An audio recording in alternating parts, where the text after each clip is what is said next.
Ta sladoled bo izginil brez sledi. Ups, nisem mislil tega. A imamo še kakšnega? Ja, to sem upal. Se sprašujete, kako izgine?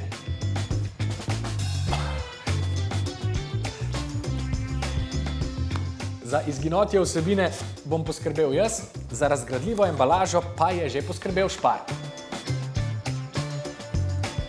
Nič ni narobe, če embalažo, potem ko si sladoled pojedu, vržeš v koš, med biološke odpadke.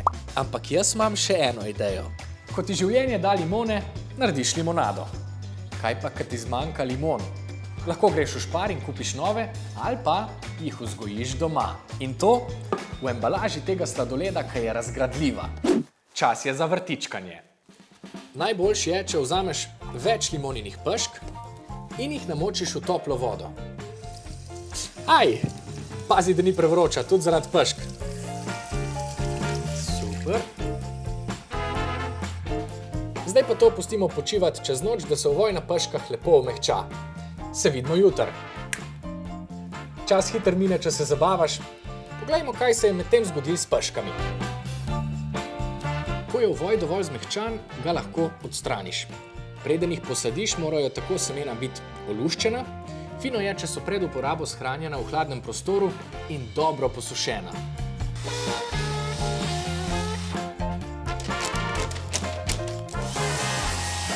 Ne, čak.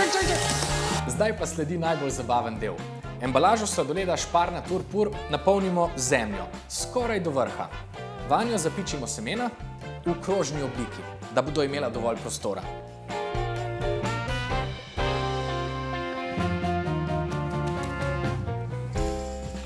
Embalažo bom postavil kar na okensko polico. Ti lahko izbereš kako drugo mesto, pazi samo, da bo dovolj sončno in toplo. Zalivaj zmerno. Ker doma nimam zalivalke, bom uporabil kar to steklenico, v kateri je bilo včasih Špar premium mleko.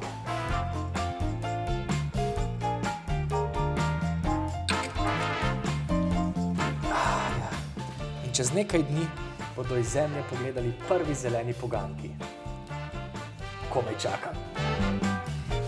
Čez približno en mesec lahko embalažo skupaj z zemljo enostavno presadiš v večji lonec. Tako bom naredil tudi jaz in v svoj dom vnesel malo eksotičnega pridiha. Ampak pozor, vzgoja limoninega drevesa je svojevrsten izziv in zahteva veliko potrpljenja in pozornosti.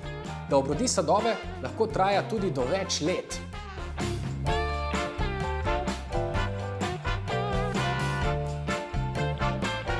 Ampak saj imam čas.